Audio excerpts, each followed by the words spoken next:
Okay. So Maynard had an invite to play Star Spangled Banner at Cincinnati Riverfront Stadium for the Reds, for the Dodgers out in L.A.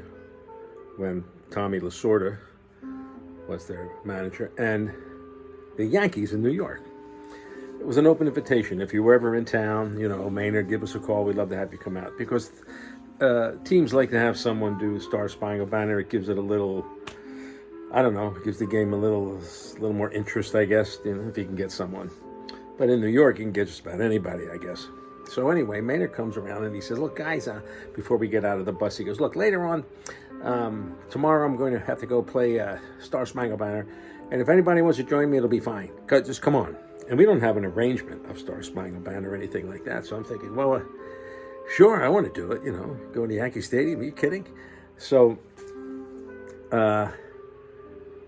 we said, well, how's it gonna work, boss? And he goes, well, first of all, I get on the pitcher's mound, and I face home plate. They give me a microphone, and I just play it. And the band can set up behind me, like way behind me in a circle, and you guys do whatever you want because no one's going to hear you. So I'm okay. That's for me. So I figured I had a piccolo, so I brought my piccolo. I'm not going to lug it all around, whatever. But so we're getting ready to go, and our bus driver at the time was Don Tolman. Great guy, oh man, he was the sweetest guy.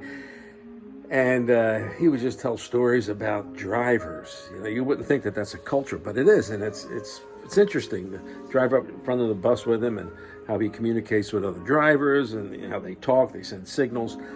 And he was telling me that some drivers keep two sets of books, one set of books for what they present so they can get paid, and the other set of books, which is the real amount that they drive, because the idea for a driver, and it isn't good, but drivers under pressure, the sooner he can get something from one place to another, unload, get another load and bring it back, the more they can make, especially if there's, like in less time. But that could be dangerous, because now you have a highway full of guys that need sleep, people who are driving.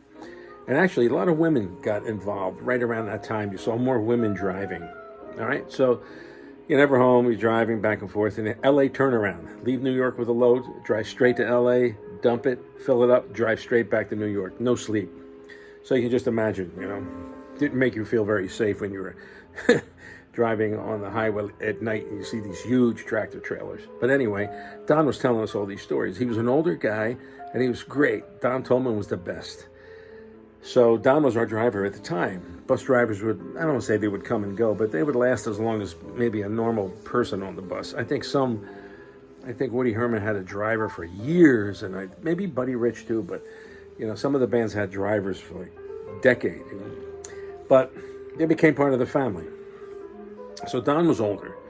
So we get in the bus, and we're going to go to Yankee Stadium to play Star Spangled Banner. We didn't rehearse it. I didn't even know what key Maynard was going to play it in, because it didn't matter. No one was going to hear us. It just, look, wear our tour jackets. Wear the Maynard Ferguson tour jackets. Will be on TV. It'll be, nationwide or around the world, or whoever's going to see the damn thing. And so we drive uptown, because we stay at the Edison Hotel in Times Square. And now to play Yankee Stadium, you have to go north and get out of Manhattan. So anyway, we get on the bus and we're driving up, and it wasn't even the whole band. It was like Maynard and maybe 6 or 7 guys behind him. I mean, with no microphones. We might as well be groundskeepers, sweeping up. So we pull up to the stadium, and Don Tolman, we were really close. We talked a lot. We got to be really good friends. So Don says, hey, get me Yogi Berra's autograph if you see him. And I was like, sure, okay, Yogi Berra, come on. So we get out of the bus. This guy comes out to meet us. We're outside Yankee Stadium. Guy comes out, and he goes, all right, guys, follow me. So we're all following. Maynard's behind him, and we're all like ducklings, and we're all following him. And maybe I'm 5th or 6th person in line. So this guy goes in, and man, we're making rights and lefts, and the the hallways are really narrow. Like you couldn't really walk two abreast. You probably could, but you'd have to be careful. So we're like right in the line, and we're going left, and we're going down, we're going up, we're going down. It makes a right. You have no sense of like where you're going in this thing. It seems like you're going on forever. So we're walking, and then as we walk, it starts to go down. And as we're going down, I can start to see light coming. But I just see that it's light until I can get down enough that I can see out. I'm looking at grass. It's the infield.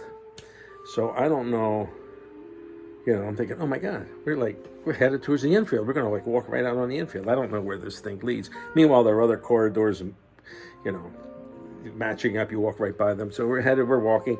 So I can see this guy go. He gets in. He clears the front of this hallway. Then Maynard's next, but Maynard's not really moving around. So as the guys come in, they're kind of backed up against Maynard because he's not really walking. So obviously Maynard's in some place that he just can't move around a lot. I don't know where we're going. So it finally gets, when I take one step in, it's the dugout. So we're in the dugout, we're in the Yankees dugout. And I just take one step and I clear the hallway. So the wall's like right behind me, and I have two guys behind me who can't get out because I can't go anywhere. And I just turn and I look, and my elbow touches right to my left, leaning against the wall is Yogi Berra. And I was just like, oh my God. It was one of those moments I got off verklempt, So I was like, oh my God, Yogi. And I had a piece of paper, and because Don gave it to me. Don told me, gave it to me. I said, Yogi, oh my God, it's great to see you. I'm with Maynard. It was so stupid. I was so stupid. So I said, Yogi, would you mind signing this for our bus driver, Don? Don, his name's Don. Don. And Yogi looks at me. I'll never forget it. He's leaning against, he's back like this, and he just looks at me. He sees the paper, and he goes, sure, kid. And he grabs it, and he blah, blah, blah, blah, blah. And he gives it to me. I said, thanks, Yogi. And he goes, yeah, And he looked, and then, boom. And then Maynard said, let's go, girls. That's what he used to say whenever we were ready to hit the stage. Come on, girls. So he stepped up, because you can step up. And now we're on the field, and we walk out. And I put this thing in my pocket. I'm thinking, I got Yogi Berra's autograph for Don. I'm thinking, I'm all excited. So just to take much to get me excited. Anyway, so we go out. Maynard gets on the pitcher's mound. And we're like 25 feet behind him in a circle, which means 7 guys behind Maynard spread out. Is like one guy every 20 feet. I mean, it just looked like I have a piccolo, somebody's holding a trombone, where you can't hear anybody, you don't even know what you're doing. Should we play along with Maynard? Should we fake it? So first I faked it. I wasn't playing. I was just, and Maynard did it, and you could hear his, Maynard played it, and they had him on a microphone, and it was bouncing all over the stadium, and it sounded big, and I'm just like faking it. We're all faking it. One guy's moving this way, the other, and one guy's not playing. It was funny. So I didn't know if we were going to stay or what. And so then it was finished. And, Maynard bounced, blah, blah, and Maynard walks off. So I was on the end, and so I just followed Maynard. And Maynard, as soon as Maynard got in the dugout, he shook hands with a couple guys, hugged a couple other guys because he knew them from, like, the Birdland days. And then Maynard goes ahead. So there's no hanging. We just followed Maynard. We got back in the bus. So we go outside to the bus. We're headed towards the bus now. And I go to the window as the guys are getting on, and I handed Don Yogi's autograph.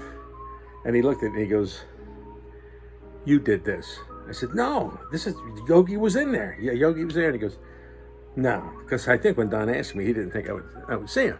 But I was like, no, this is Yogi, man. He was there. I told him the whole story. I walked in, and he was right there. He just happened to see me. He said, yeah, this is it, Don. I could write my own handwriting. You'll see it's different. This is it. And he looked at it. He was like, oh, man. And I wasn't sure if he believed me or if he didn't. But then I had to get Maynard to say, Maynard, will you tell him Yogi was in there? He goes, oh, yeah, what about him? And I said, well, I got this autograph for Yogi, and I want Don to know that, we did see Yogi. And Maynard's like, oh, yeah, Yogi, yeah, I love Yogi. And I would sit down. But anyway, it was good. So I met Yogi Berra, and he looked at me and he said, yeah, kid. So I almost felt like saying, was that Jackie Robinson call the right one? But I didn't. I was already tongue-tied. Anyway, Yogi Berra. If you're not sure who he is, look him up. Yogi Berra, manager of the Yankees, played catcher. I think it's not even worth talking about. Just look it up. Yogi Berra. Boom.